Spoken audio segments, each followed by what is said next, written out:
खेती के व्यवसाय से जुड़े सभी साथियों को मेरा नमस्कार। ये व्याख्यान श्रृंखला सिर्फ कृषि ज्ञान बढ़ाने के उद्देश्य से शुरू की गई है।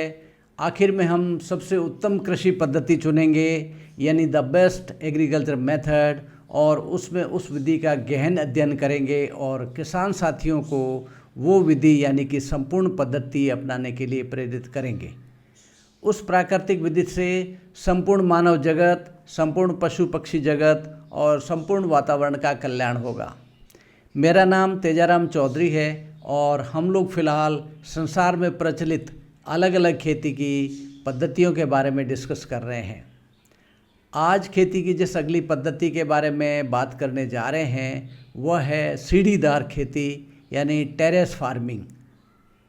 परिभाषा है, सीढ़ीदार खेती एक कृषि पद्धति है जो ढलानों और पहाड़ी क्षेत्रों में अपनाई जाती है। इसमें ढलान पर सीढ़ियों या टेरेस का निर्माण किया जाता है। इससे कठिन भूभाग पर भी फसल उगाना संभव हो जाता है। यह पद्धति मिट्टी के कटाव और पानी के बहाव को कम करती है, साथ ही यह फसलों के लिए उपयुक्त वातावरण तैयार करती है। इसकी मुख्य विशेषताएं हैं। पहली विशेषता है सीढ़ियाँ। ये क्षैतिज और सपाट होती है। सीढ़ियाँ मिट्टी और पानी को स्थिर रखती है, फसल उगाने के लिए भूमि तैयार करती है। दूसरी विशेषता है जल संरक्षण। सीढ़ियाँ पानी के बहाव को धीमा करती है और बारिश का पानी रोकती है। इससे पानी मिट्टी में अवशोषित होता है और नमी बनी रहती है। तीसरी विशेषता है मृदा संरक्षण।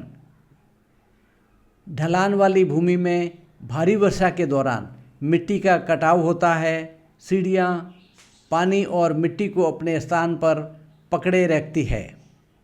चौथी विशेषता है सुधारित जल निकासी। सीढ़ीदार खेत में पानी धीरे धीरे बहता है। यह मिट्टी के अवशोषित होकर फसलों को पानी प्रदान करता है। नियंत्रित जल प्रवाह बाढ़ को रोकता है और उपज को बढ़ाता है। पांचवी विशेषता है श्रम और रखरखाव। सीढ़ीदार खेती में निर्माण और रखरखाव काफ़ी श्रम साध्य होता है। भूस्खलन या भारी वर्षा वाले क्षेत्रों में निरंतर देखभाल की आवश्यकता होती है। छठी विशेषता है उगाई जाने वाली फसलें। मुख्य रूप से धान यानी कि चावल उगाया जाता है। साथ ही मक्का, गेहूँ और अन्य अनाज भी उगाए जा सकते हैं। सीढ़ीदार खेती के लाभ। पहला लाभ है मिट्टी में कटाव से रोक। सीढ़ियाँ पानी के बहाव को धीमा करती है और मिट्टी को स्थिर रखती है। दूसरा लाभ है जल दक्षता। बारिश और बहाव का पानी संग्रहित होता है, सिंचाई की जरूरत कम होती है। और तीसरा लाभ है उपजाऊ भूमि में वृद्धि। ढलानों को सपाट बनाकर पहाड़ी क्षेत्रों में अधिक भूमि का उपयोग किया जा सकता है। चौथा लाभ है सतत कृषि का समर्थन। मिट्टी और पानी के संरक्षण से दीर्घकालिक स्थायित्व सुनिश्चित होता है। चुनौतियां भी हैं। पहली चुनौती है श्रम साध्य। सीढ़ियों का निर्माण और रखरखाव अत्यधिक श्रम और समय मांगता है। दूसरी चुनौती है उच्च निर्माण लागत। ढलान या अस्थिर मिट्टी वाले क्षेत्रों में सीढ़ियाँ बनाना महंगा हो जाता है। तीसरी चुनौती है भूमि अस्थिरता। भूकंप या भूस्खलन वाले क्षेत्रों में सीढ़ियाँ गिर सकती है। इससे फसल नष्ट हो सकती है और मिट्टी का कटाव बढ़ सकता है। समापन ये है कि सीढ़ीदार खेती पहाड़ी और ढलान वाली भूमि के लिए उपयुक्त है।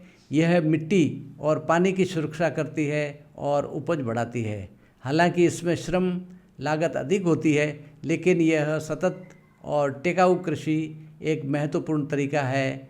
अगर आपको यह जानकारी उपयोगी लगी हो तो इस व्याख्यान श्रृंखला से जुड़े रहिए। हम खेती को सरल, सस्ती और प्राकृतिक यानी कि द बेस्ट एग्रीकल्चर यानी कि सबसे उत्तम खेती बनाने का रास्ता दिखाने की कोशिश जारी रखेंगे।